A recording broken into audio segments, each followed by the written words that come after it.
Seven L's in a row had the haters talking, but the Dodgers handled their business and won their series in San Francisco to remind everyone who runs the West.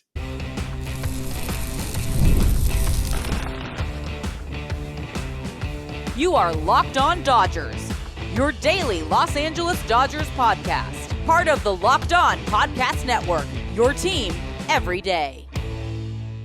It's time for Locked On Dodgers, part of the Locked On Podcast Network, your team every day. The Dodgers snap out of it, take 2 out of 3 in San Francisco. Shohei Ohtani dazzles in the Bay, both on the mound and the plate. We also take a look at the next generation with the Dodgers prospect winning the Futures Game MVP and LA landing 4 new faces on the first day of the 2025 draft. There's a lot to unpack from a busy weekend, and we're doing so in today's episode, which is brought to you by Gametime.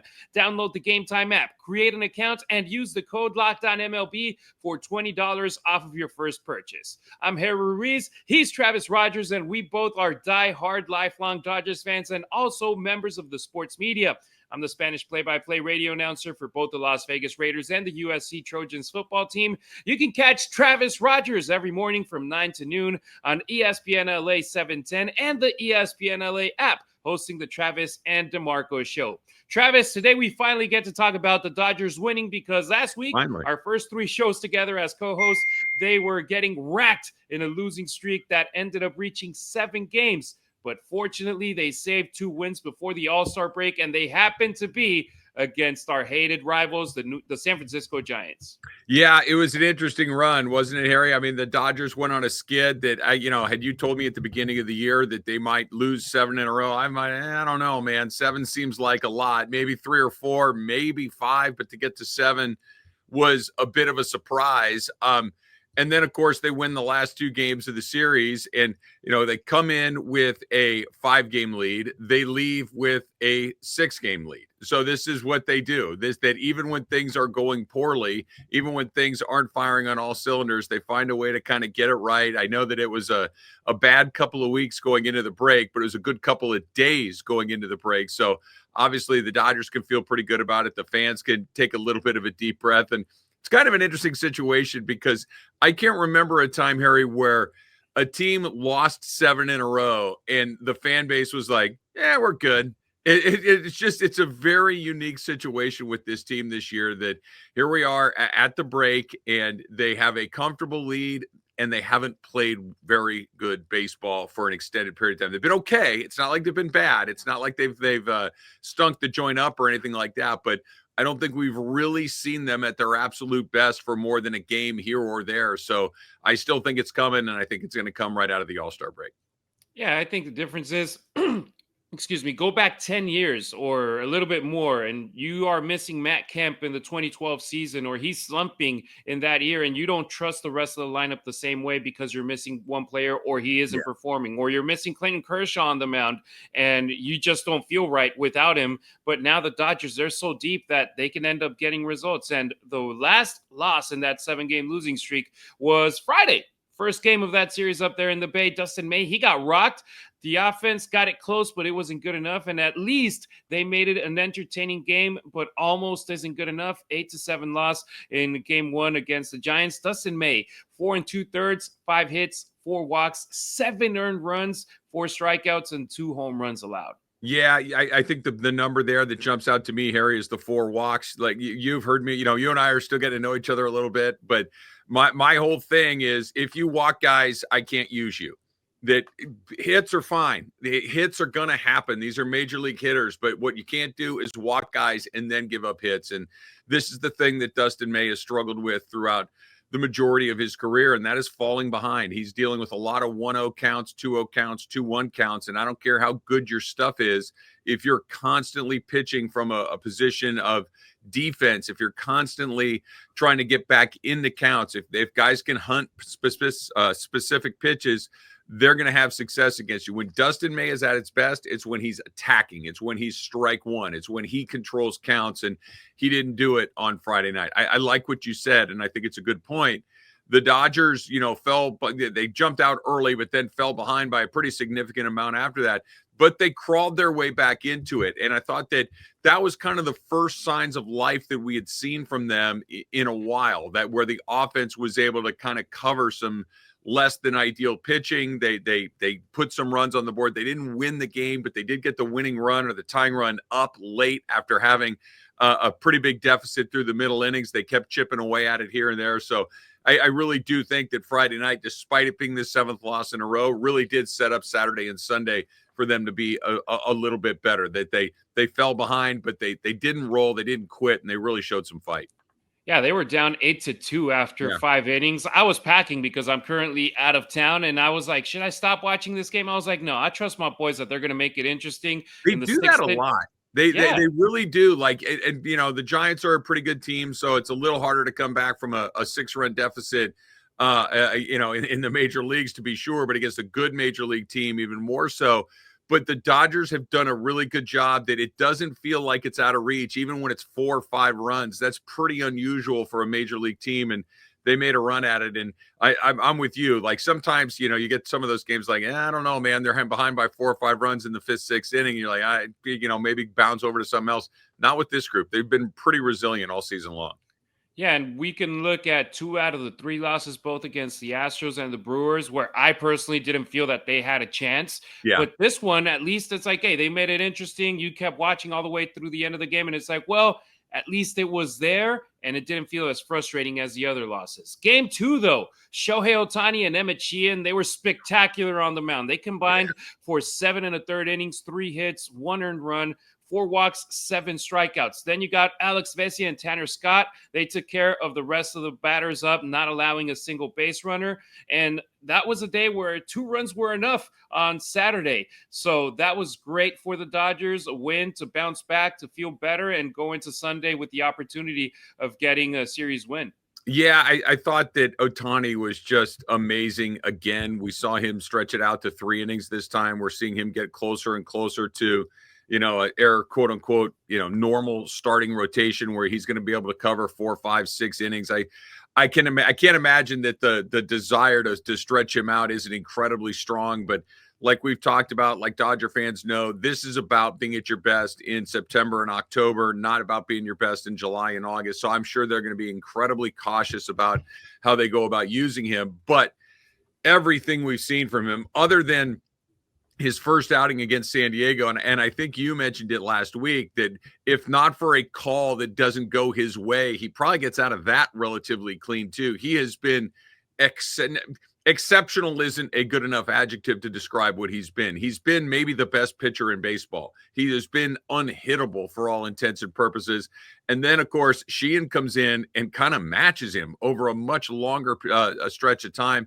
I think he got over 14 innings at one point, consecutive hitless innings against the Giants, which is remarkable. You know, you're talking a game and a half without giving up a hit against a rival, like you mentioned. He was terrific. And then the bullpen, Scott in particular in the 9th inning, did a really good job. You know, struggled. I know we'll talk about the Sunday game coming up in a bit, but they did what they needed to do to finally crack that streak. And it was a nice moment to get to exhale a little bit. The pitching and I'm crossing my fingers. I'm trying to pump the brakes a little bit on Ohtani, but I really can't wait to see till they let him go a little bit, because he looks like he's not only healthy and sharp and ready to go, but he looks like he might have even gone to a whole nother level, which is really saying something, because he was one of the 5-10 best guys in baseball to begin with on the mound.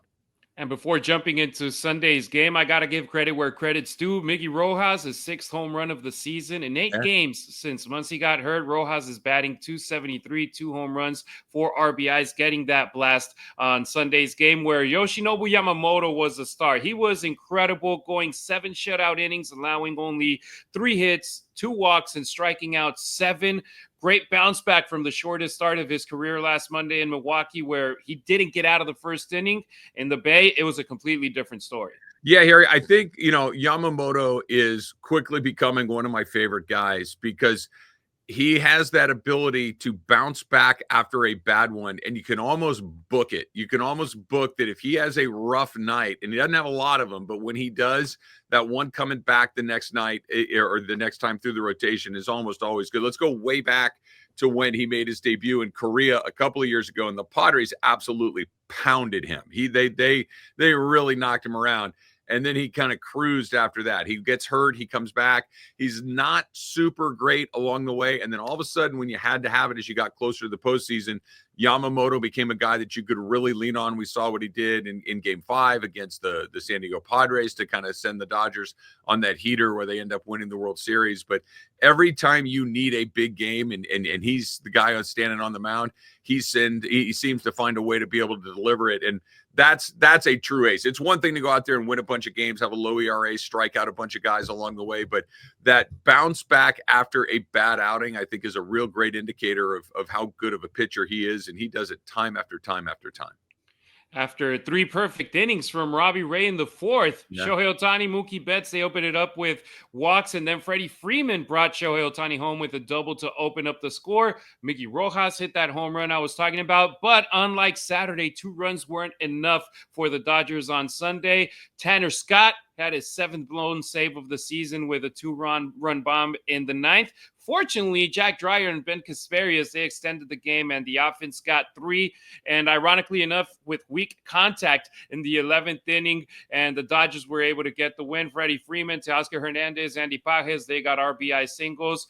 5-2 win, where for a moment it seemed like that blown save by Tanner Scott was going to get all of Dodgers fans super disappointed with potentially getting their first divisional series loss this season, which is incredible. We're at the All-Star break now, and they haven't lost a single divisional series against the National League West. And here we are. Still the best record in the National League, still the best record in the National League West, despite all the injuries and despite that 7-game losing streak. Yeah, I think you mentioned a couple of things there, Harry, that I think are really important. Number one is, Freddie Freeman getting some big hits. Freddie Freeman finally starting to show a little bit of signs of life. It's funny.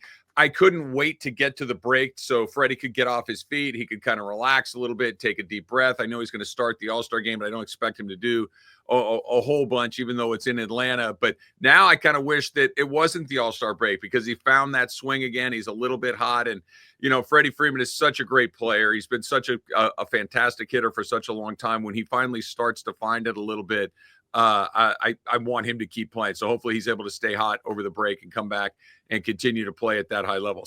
Tanner Scott, on the other hand, you and I talked about it last week. The everydayers will certainly remember this. Is he was a bit of a kind of up and down, and I'm still carrying the flag for him. I'm still cautiously optimistic. I thought he was great on Saturday, but a pretty rough outing on Sunday as well. And I'm not so sure that seeing what we've seen from him over the last week or two doesn't make the Dodgers maybe take a closer look at that trade deadline and maybe finding a 9th inning arm if they can find one.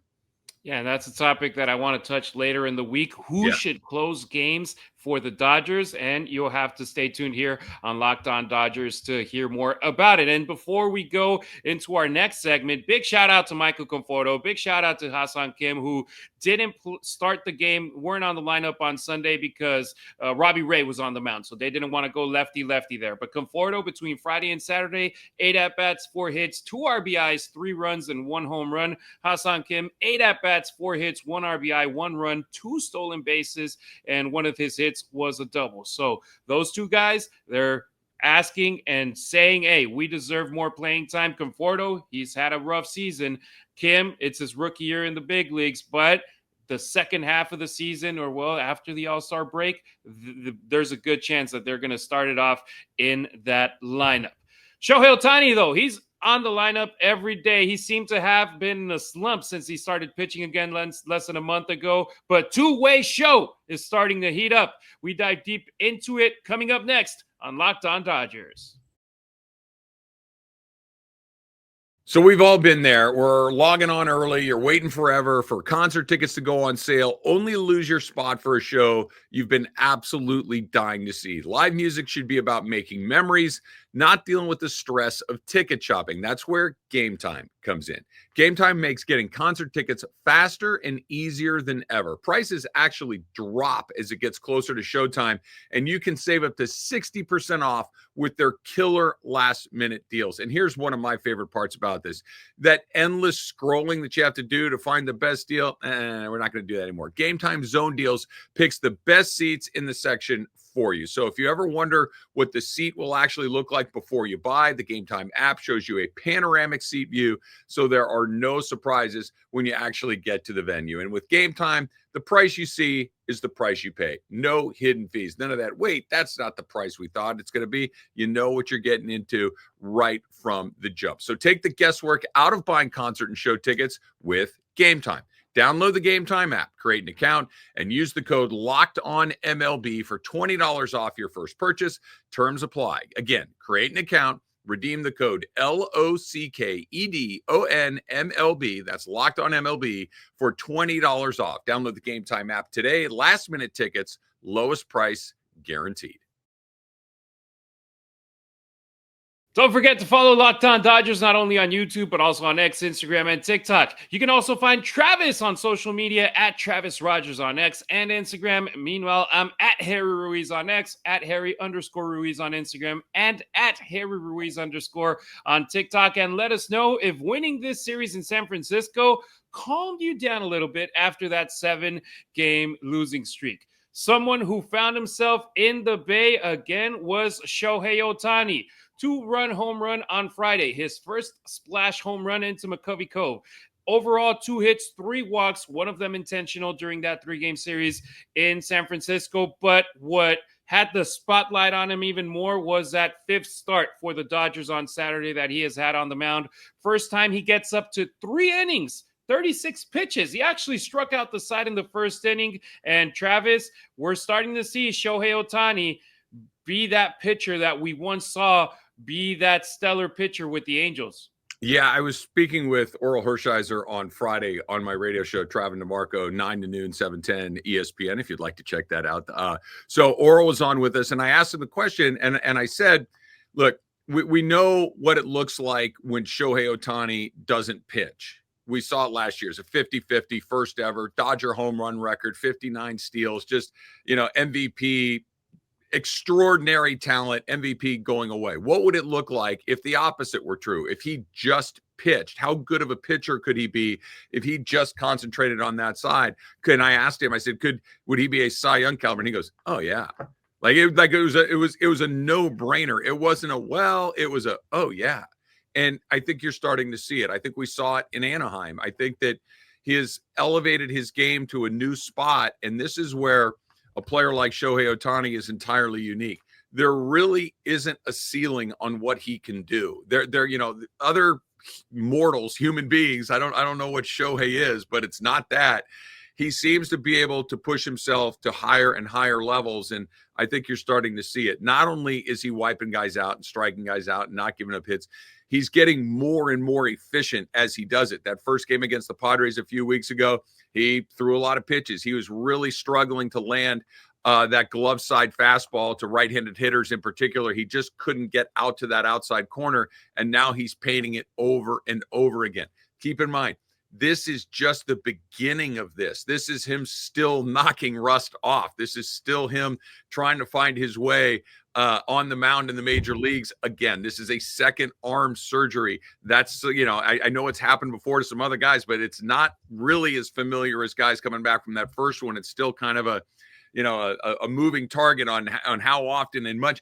And of course, he's hitting the entire time. So this is an entirely new endeavor for everybody involved, and he's acing it, and he looks amazing. And like I said a minute ago, the desire to push him has to be incredibly strong. I'm sure the Dodgers won't overdo it. I'm sure Show won't overdo it, but my, oh my, Harry, imagine if you just let him go for a while, what that might look like, and what that'll not only bring to the Dodger rotation, because he's been exceptional, but now you don't have to piggyback him with something. You don't have to piggyback him with Sheehan or Robleski or whoever it might be. That gives you another high-level arm to pitch on a different day, takes a ton of pressure off the bullpen. So once you can get him into that 4, 5, 6 inning range, it kind of changes the entire landscape of not just the starting rotation, but the bullpen as well. Exactly. Overall, now Shohei Ohtani, 9 innings pitched, 5 hits, 1 earned run, 2 walks, 10 strikeouts. This was his 4th consecutive outing without allowing a run. And the incredible part here, Travis, is that this is pretty much his rehab assignment. It's like him getting ready in the minor leagues, but in major league games against major league hitters, because obviously you don't want to send him down to AAA OKC or AA Tulsa or to Rancho Cucamonga and not have him available but with the big league club with his bat. Even if he's not hitting as usual, you know that the opposing pitchers are going to treat him with respect and not just try to strike him out in 3 pitches, because if you try to do that, he's going to take one and send it to the ocean like he did this weekend in San Francisco. Here's another incredible stat. It's been now 27 consecutive batters without allowing a runner at third base. 20 consecutive batters without a runner in scoring position. Shohei Ohtani, he hasn't only pitched good, he has pitched great since coming back on the mound. And like you said, the Dodgers, if they're able to stretch him now to 5-6 innings, giving him the potential opportunity to give the Dodgers a quality start, that means that you can rely on guys like Dustin May. Instead of having them pitch 5 innings, 6 innings, you can send them to the bullpen and give you an incredible inning or 2 innings, or in the case they need him, 3 innings, which, can you imagine that? Ben Kasparius, you know he can give you 3 to 4 innings. Sure. Robleski, you know he can give you 3 to 4 innings at least. If you add Dustin May and Emmett Sheehan to the bullpen as well, it's like, man, you got 4 starters from earlier in the season in the bullpen ready to take care of business against 3 guys, all thanks to Shohei being able to be the DH and a starting pitcher. Yeah, no, he changes everything, and you're starting to see what we were hoping we would see at the beginning of the year, where you have a little bit of an embarrassment of options, because Yamamoto is still at a high level. Now all of a sudden Ohtani is in there. Tyler Glasnow is back. Cross your fingers that he stays healthy. And now you have a Sheehan and a Robleski and Dustin May. Like, now you're back into that 6-7 option starting pitcher thing, and you can just pick the best guys among them, and the guys you're not using, you can slide into the bullpen, which takes a ton of pressure off. Everybody moves back into a role that's a little bit more comfortable. I want to go back to something you said a second ago, because I think it's such a great point. He puts a ball in McCovey Cove, and it's one of the few things that he had not done in his career yet. So check that box. That's another one.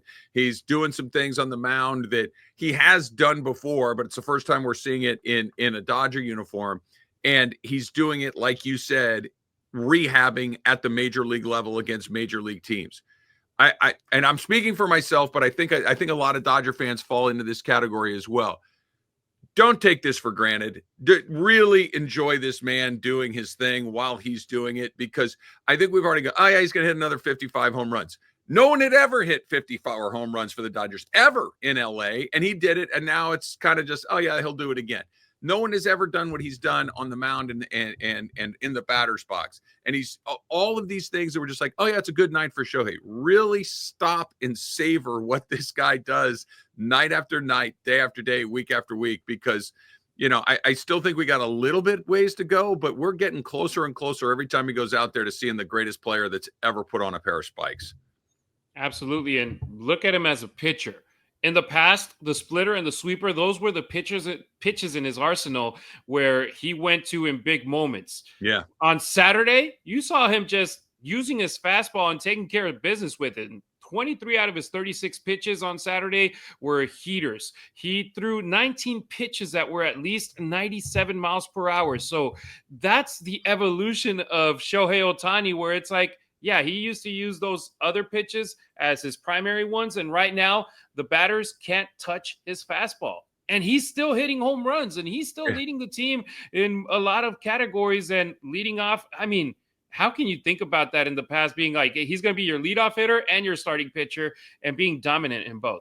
It is something that before we knew who he was, if somebody would have told you, hey, there's going to be this guy that's going to come from another league on the other side of the world, and he's going to do all the things that you just, yeah, okay, great, sure he is. Okay, yeah, and he's doing them. And oh, by the way, like you said with that fastball, he threw the fastest pitch of his career in Kansas City a week or so ago. It just seems like the trajectory continues to go up, and I am fully 100% totally in the bag for Ohtani, and I can't wait to see him go back out there again on Friday.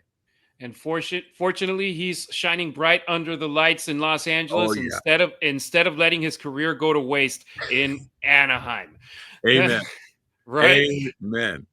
We've talked about the present for the boys in blue in just a moment here on Locked On Dodgers. Now it's time to take a look at the next generation, with the Dodgers prospect being in the futures game and winning the MVP of it, and LA picking up 4 college players in the first day of the 2025 MLB Draft.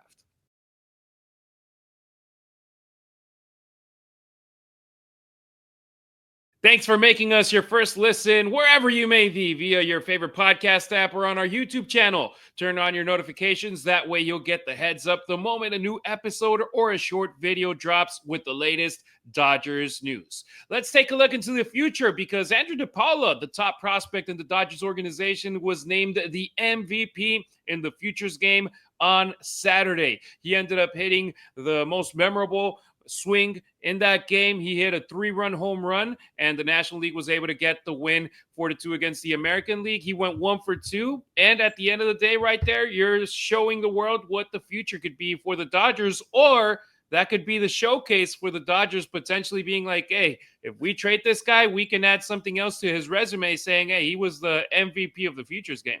Yeah, I think, Harry, this is the secret sauce of the Dodgers. And I know that people that are not Dodger fans look at the Dodger roster and say, oh, they've got all this money. They can go and buy Mookie Betts, and they can go and, pay Freddie Freeman and Shohei Ohtani and Blake Snell and Tyler Glasnow and sign, all these guys to all these incredible dollars. And they can. And don't get me wrong, they got deep pockets and they use them effectively. But the reason that they can do what they can do more than anything else is what you just described, is their minor league talent keeps coming up, keep creating more and more players, showcasing more and more players that other teams want as well. And here's my favorite part about this. And you mentioned the Angels a second ago, and I'm going to use them as a perfect example. The Angels keep picking near the top of the draft and can't develop anybody. The Dodgers keep picking at the bottom of the draft and keep putting guys near the top of the prospect list. That's not how it's supposed to work. The reason that they draft in the order they do is the bad teams get a chance to pick the better player. The Dodgers are still picking the better players later in the draft, which means they've got a better scouting department, they've got a better development department, and they understand what it is they're looking for better than a lot of other teams. That if the Dodgers got to pick in the top 5 or 10 or 15 or 20, forget about it. They're finding the best guys in the 20s and 30s. And like we saw last night in the draft, I mean, not down even until the 40s in some cases. And they're still cranking out one prospect after another. The reason you can trade for Trey Turner is Max Scherzer. It's because you got a boatload of prospects to get done. They continue to, last year with Bobby Kopech, and they can go, or Michael Kopech, I should say, go out there and make a trade. It's because you got guys like Miguel Vargas on your team that other teams want. They just have this endless supply of talent coming in because they're able to draft and develop better than everybody. Yes, they can write big checks, and they do, and they pick the right guys to do that with too. But if you didn't have any prospects in your system, you couldn't make deals to trade for Mookie Betts. You couldn't make deals to trade for Scherzer and Trey Turner, and they just do it over and over and over again. And it's an incredible testament to their scouting department and their development department. Yeah, and in the past, we used to see those prospects get a lot of opportunities, and I can just go into recent history: Corey Seager, Cody Bellinger, Jock Peterson, Gavin Lux, Will Smith. And Will Smith. You always seem to have at least 2 or 3 players surrounded by all of those free agent signings that were young men that were drafted by the team and developed by the team, and then ended up earning big contracts either with the team or with other teams. Now it seems like the Dodgers are focusing a lot on, hey, let's spend as much money and let's just keep developing and filling in a little hole here or there in the trade deadline with the prospects that we have. And look, as long as it ends up with a World Series championship, nobody in the Dodgers fan base is going to complain about it. Josue De Paula, he's the number 1 prospect in the Dodgers organization, 27 in Major League Baseball. So I hear hope. Another outfielder, he also played in this game, number 2 prospect with the Dodgers, number 37 in the big leagues. He also ended up going 1 for 2 with a single, and he was one of the runs that De Paula sent home in that game. Like we said, it'll be interesting to see if these guys end up continue developing with the Dodgers, or if they end up being trading chips for the Dodgers to get more talent before the trade deadline comes by. Yeah, I want to throw some other names in there too, because they're not mega stars, but they're at the big league level, and they're guys that they've been able to think about who we talked about earlier. Emmett Sheehan is a Dodger draft. You got Landon Knack, you've got Robleski, you've got these other guys. Bobby Miller, I still think is a player that a lot of other teams would like to get their hands on and try to turn him into a frontline major league starting pitcher. These are guys that get you to the finish line. Sure, Yamamoto, $300 million, he's going to have the ball in his hand at the big moments. Blake Snell, Shohei Ohtani, those are big dollar purchases.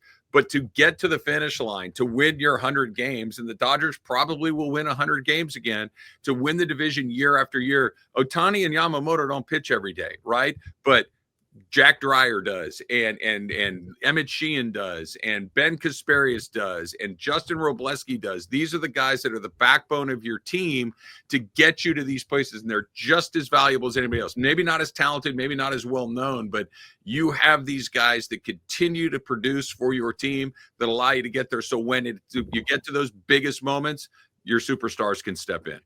Great point there. I was focusing on the position players. You look at the Dodgers bullpen and some of the guys that were starting not long ago. Those were guys that the team developed in their minor league system. And guys that are going to start getting developed very soon by the Dodgers are those that they picked on Sunday during the first day of the draft, where the Dodgers, they were one of a couple of teams, including the Yankees and Mets, that had no picks in the first round because they exceeded the competitive balance tax threshold last year, which pushed their picks 10 spots. And the Dodgers had back-to-back picks. First, number 40, Zach Root, left-handed pitcher from Arkansas, an East Carolina transfer. He has a curveball, changeup, and sinker in his arsenal. And the Dodgers, obviously, they fell in love with what he can pitch. Then pick number 41, Charles Dalan, a pick that was a part of the Gavin Lux trade last year. He's an outfielder also from Arkansas, transfer from FGCU, Florida Gulf Coast University. His batting is his strength, not much his fielding, but the Dodgers right there, they went back-to-back with Razorback players. And the interesting part here is that they're college guys. The last 2 years, they focused more early on high school players, but now you got to take into attention the NIL situation, where some players are getting paid more money in college than in the pros. But also, if you got somebody from the college game that has been there at least 3 years in college, that's a player that's more major league ready than somebody that's coming in from high school, which might have a higher ceiling, but you might have to develop more in the minor leagues. Yeah, it's kind of a favorite flavor of ice cream and what you need more recently. Do I need somebody that I might need to use in the big leagues more sooner than later? That's probably a college player. Do I have a little bit of time to develop a guy into being, my everyday left fielder in the year 2029? Then that might be a high school kid. You just kind of figure out the way that it goes. But here's the thing when it comes to the draft. Here's the thing when it comes to free agent signings. And I've said this before, the everydayers will remember this.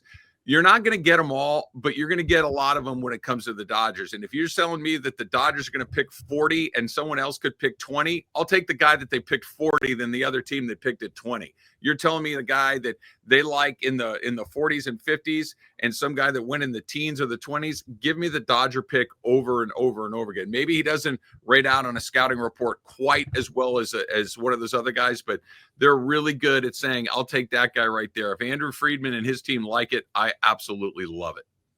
Absolutely. And now the Dodgers, they got 2 more picks during the first day. They got Cam Leiter, a familiar name for those that watch baseball, in the 3rd round. And they also ended up going in the 4th round with Landon Vidoric. Leiter, a right-handed pitcher from Florida State. Vidoric, an outfielder from Cincinnati. And those were the first 4 picks. But we all know Major League Baseball, their draft goes on forever. And on Monday, they got rounds 4 through 20. So there's still going to be a lot of players joining the Dodgers organization here within the next day. And we'll talk about it here on Locked On Dodgers. But like you said, I trust the Dodgers front office. I trust their scouts. They've been able to find talent that has helped the team both on the field and by getting them to other teams and being able to trade, because it seems like every trade deadline, there's a talent, there's somebody that the Dodgers are always being able to trade to get a big name out there. Yeah, that's the thing. That's the currency of Major League Baseball. It's not just cash. It's, do you have something the other guy wants? They have an older player that may be getting ready to get paid, or maybe at the end of their contract and they're not going to re-sign him. And the Dodgers have a stable full of young guys that other people want. And, I know, well, why does everybody make deals with the Dodgers? Because the Dodgers have things other people want. When you have valuable assets, and they do, you're the guy that they're going to make deals with. And they've done it time and time again. Yeah, it seems like it's Major League Baseball versus the Dodgers, but the moment that you just put the little, hey, I got this prospect, you want it? Yes, I'll give it to you. Exactly. I have a guy that you've seen in your minor league system. You're like, this guy's killing us. We can't get this guy out. We can't hit this guy. And all of a sudden he's available. Yeah, we'll take him. And what's crazy is, there's been Yordan Alvarez. There's been some other guys that have kind of fallen through I don't want to say fallen through the cracks, but have left the organization and had a great deal of success, but not a ton, and it's not like the league is loaded with former Dodger prospects and they keep letting guys go for nothing and guys that come in, but they're winning more than they're losing on these deals. It's impressive. It's a deal. Those are deals that Andrew Friedman and Brandon Gomes are willing to take, just because the goal for the Dodgers every single year isn't winning the NL West, isn't getting into the playoffs, isn't winning the National League. It's winning the World Series. Now let's see if the Dodgers are able to make it back-to-back in 2025. That's it for today. So thank you for making Locked On Dodgers your first listen. For your second listen, check out the all-new Locked On MLB Game Nights. Every game, every night, all season long. Get local analysis on a national scale. Find MLB Game Nights on Locked On MLB on YouTube or wherever you listen to your podcast. While the Dodgers have some time off until Friday with the All-Star break, we will still be here with you every day. In tomorrow's show, is Dustin May the odd man out in the rotation? Where is his fit in this team once Blake Snell comes back? We'll see you back here on Locked On Dodgers tomorrow with that and more. For now, take care and go blue.